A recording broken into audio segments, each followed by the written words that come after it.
বৃষ্টি নেমে গেছে সময় মতো। প্রকৃতি ভিজছে, ভিজতে ভিজতে কাঁপুনি ধরে যাচ্ছে গাছের ডালে ডালে। অনিলের আক্রমণে তীর তীর করে কাঁপছে চকচকে সবুজ পাতা। মেঘবালিকার অবশ্য কোনো দিকে খেয়াল নেই, সে তখন ঘুমে বিভোর। চলন্ত গাড়ির বেগে মাথাটা বারবার কাত হয়ে জানালায় ঠেকে যাচ্ছে। নিভ্রাণ এক হাতে ড্রাইভ করছে, তার আরেক হাত ব্যস্ত স্ত্রীর পড়ে যাওয়া মাথা সোজা করে দিতে। জানালা খোলা, মেয়েটার মাথাটা সোজা থাকছেই না, বারবার ঠুকে যাচ্ছে জানালায়।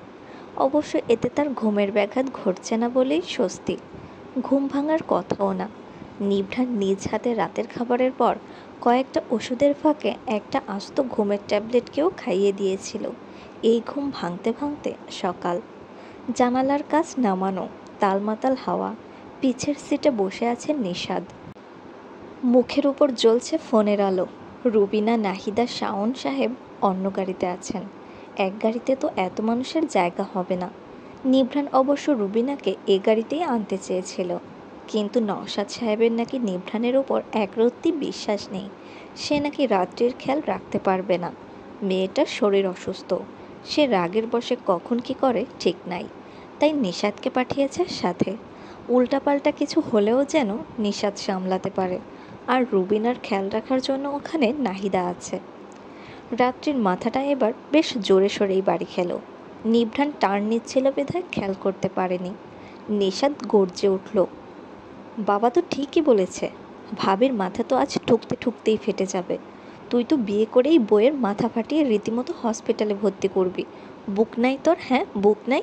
বুক ছাড়া মানুষ তুই? নিভ্রাণ ভুরু কুচকাল, ঘাড় ফিরিয়ে নিষাদকে তীক্ষ্ণ দৃষ্টিতে দেখে নিল। নিষাদ তখনও কটমটে চোখে চেয়ে রয়েছে।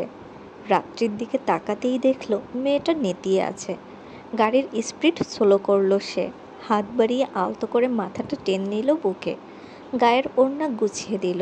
ঘুমে অচেতন রাত্রিও কিভাবে যেন টের পেল প্রিয় মানুষটার উষ্ণতা। তন্দ্রা ঘরেও সে কেমন করে যেন গুটিয়ে গেল বুকের মাঝে। নিষাদ চোখ নামালো, মিটিমিটি হেসে বলল, তুই তো বেশ নির্লজ্জ হয়ে গেছিস ভাই, এবার আমাকেও নির্লজ্জ হওয়ার সুযোগ করে দে। নিভ্রাণ হাসল। বাবার সাথে মাত্রাতিরিক্ত রেষারেষি হলেও ভাইয়ের সাথে তার কোনো দ্বন্দ্ব নেই। একেবারে অচেনা ছেলে মানুষের রূপটা কেবল নিষাদের সামনেই প্রকাশ পায়। রাত্রির মাথায় হাত বুলাতে বুলাতে সে ঠাট্টার সুরে বলল, দিব এক থাপ্পড়। সারাদিন তো বাবার আদেশে ওঠানামা করতে করতেই তোর কোমর বেঁকে যায়। বিয়ে করে বউকে কোলে নেওয়ার আগে দেখবি বাবা তোকে কোলে নিয়ে বসে আছে, মাথায় হাত বুলিয়ে বলছে, ওরে আমার একমাত্র সোনার টুকরো ছেলেটা, বাবার কোল ছেড়ে কোথাও যেও না। নিষাদ হাসল, তবে এই হাসিতে কেমন যেন একটা মন খারাপের আভাস, তিক্ততার ছোঁয়া। নিভ্রাণ না বললেও সে বুঝে যে নিভ্রাণের একটা চাপা অভিমান আছে বাবার ওপর। সেভাবে বাবা হয়তো তাকে বেশি অগ্রাধিকার দেয়। সেবার ঝগড়াঝাটির রেশ ধরে বাবা যখন ব্যবসার সব দায়িত্ব নিষাদকে দিয়ে দিল, তখন থেকেই কেমন যেন নিজেকে গুটিয়ে একা করে ফেলল সে। আলাদা ফ্ল্যাটে থাকতে শুরু করলো। তারপর থেকে শুধু দূরত্ব আর দূরত্ব। আমি বাবার একমাত্র ছেলে না ভাই, তুই কেন বুঝিস না? বাবা তোকেও সমান ভালোবাসে। তুই নিজেও জানিস তুই মিথ্যে বলছিস নিষাদ। নিভ্রাণের কণ্ঠটা এতটাই গম্ভীর, ব্যথাময় ছিল যে বয়ে যাওয়া বাতাসগুলোও বুঝি থমকে গেল। পরিবেশটাও কেমন আড়ষ্ট হয়ে উঠল। নিভ্রাণ সহজেই ধরে ফেলল ব্যাপারটা। চঞ্চল নিষাদও তখন একদম চুপচাপ। ড্রাইভ করতে করতেই নিভ্রাণ বুঝল, যতবার ভেজা দমকা হওয়ার শরীর ছুটছে, ঠিক ততবারই রাত্রি থরথর করে কেঁপে উঠছে, তার সাথে লেপ্টে যাচ্ছে। নিভ্রাণ নিজের পাশের কাজটা সুইচ টিপে উঠিয়ে দিল, নরম গলায় ডাকল, নিষাদ। হুম। ওপরের কাজটা একটু তুলে দে তো ভাই, ওর শীত করছে বোধ হয়, কীভাবে কাঁপছে দেখ। নিষাদ হেসে ফেলল আবারও, সামনে ঝুঁকে জানালায় লাগিয়ে দিল। তুই কাউকে এতটা ভালোবাসতে পারবি আমি কখনো ভাবিনি ভাই। নিভ্রাণ এক নজর রাত্রির ঘুমন্ত মুখের দিকে চেয়ে আবিষ্ট কণ্ঠে উত্তর দিল, আমিও ভাবিনি।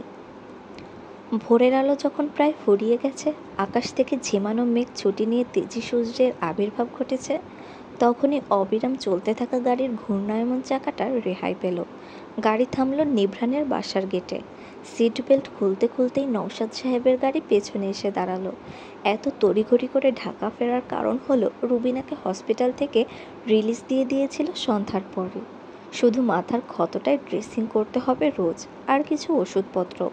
ওখানে নিভ্রানের চেনা পরিচিত কেউ থাকে না, আর রাত্রির মামার বাসায় থাকার তো প্রশ্নই ওঠে না। তাই হোটেল টোটেলের ঝামেলা না করে আজই ফিরে আসলো। নিভ্রান বলে দিয়েছে রুবিনা তার ফ্ল্যাটেই থাকবে রাত্রির সাথে। রাত্রি অবশ্য আপত্তি করেছিল, কিন্তু নিভ্রান তাকে এক ধমকে থামিয়ে দিয়েছে। তখন বলেছে তার সাথেও এখন রুবিনার একটা সম্পর্ক আছে, রাত্রি যেন নাক না গলায়। নিশাদ গাড়ি থেকে বেরোতেই নওশাদ সাহেব জিজ্ঞেস করলেন, মেয়েটা ঠিক আছে তো?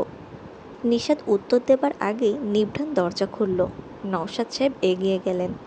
রাত্রিকে নিভ্রানের বুকের মাঝে দেখে কিছুটা অপ্রস্তুত হলেন। চাপা লজ্জা পেল নিভ্রানও, তবে রাত্রিকে ছাড়ল না। এক পলক চোখাচোখি হলো। নিভ্রান দৃষ্টি নামিয়ে গাঢ় কণ্ঠে বলল, নামতে তো দিবেন?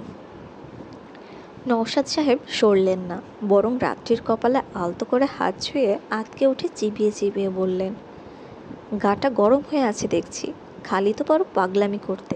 কে অসুস্থ কে সুস্থ সেটা দেখার তো সময় নাই। বলছিলাম ঘুমের ওষুধ পুরোটা দিও না, ভেঙে দাও। একটা আস্ত পাওয়ারফুল ট্যাবলেট এতটুকুন মেয়েটার সহ্য হবে? নিভ্রান চোখ বুঝল, রাগ সম্বরণ করলো। এই মানুষটা আর পারেই বা কি ওর ভুল ধরতে পারা ছাড়া? সে নিজের ইচ্ছায় রাতকে ওষুধ দিয়েছে, ডাক্তারই তো বলেছে পুরোটা খাওয়াতে। রাত্রি যত স্ট্রেস ছাড়া আরামে ঘুমাবে ততই ভালো। তবে মুখে এসব কিছুই বলা হলো না, শুধু বলল, সরুন, নামতে দিন। নওশাদ সাহেব চেতে উঠলেন। পারো কি শুধু একরোখাপনা ছাড়া? সারাদিন পুরো ওলটপালট করে বিয়ে করলে, মেয়েটার উপর দিয়ে এত ধকল গেল, সেটার কোনো তোয়াক্কাই নেই। তোমার বাবা আমি, আর যেখানে যাই করো না কেন, অন্যের মেয়েকে নিয়ে এমন উড়দ স্বভাব আমি সহ্য করব না বলে দিলাম। আপনি হয়তো ভুলে যাচ্ছেন, ও এখন আমার স্ত্রী, আমার সম্পূর্ণ অধিকার আছে। অন্যের মেয়ে বলাটা কি আদৌ সমীচীন? বিয়ে করেছো বলে কি যা ইচ্ছে তাই করবে? মেয়েটা আমার মেয়ের মতো, ওর সাথে তো তোমাকে এভাবে অত্যাচার করতে দিব না আমি। নিভ্রান চিল্লিয়ে উঠল এবার। আপনার কোন দিক দিয়ে মনে হচ্ছে আমি ওর সাথে অত্যাচার করছি? নিশাদ এগিয়ে এলো, বাবার হাত টেনে সরিয়ে পড়ল। বাবা, এখানে চিৎকার চেঁচামেচি করো না, ওপরে যাও, আমরা আসছি। নওশাদ সাহেব গেলেন না। নাহিদা রুবিনাকে নিয়ে ভেতরে ঢুকে গেছে ততক্ষণে। রাত্রিকে বুক থেকে সরিয়ে বেরিয়ে এলো নিভ্রান। অপর পাশে যেয়ে দরজা খুলে বাবার সামনেই পাচাকোলা করে কোলে তুলে নিল তাকে। গেট পেরিয়ে ঢুকতে ঢুকতে গলা বাড়িয়ে বলল, গাড়িটা পার করে দিস নিশাদ। নিজের ঘরেই রাত্রিকে শুয়ে দিয়েছে নিভ্রান। ঘরে এসি চলছে। মেয়েটা রীতিমতো ব্ল্যাঙ্কেটের ভিতর মাথা ঢুকিয়ে দিয়েছে। ইতিমধ্যেই রুবিনাকে জিজ্ঞেস করে জেনেছে রাত্রি নাকি ছোট থেকেই ঠান্ডা একদম সহ্য করতে পারে না। অল্পতেই দাঁত কাঁপাকাঁপি শুরু হয়ে যায়। মেয়েটা খুব উষ্ণপ্রিয়। নিভ্রান আনমনেই হাসল।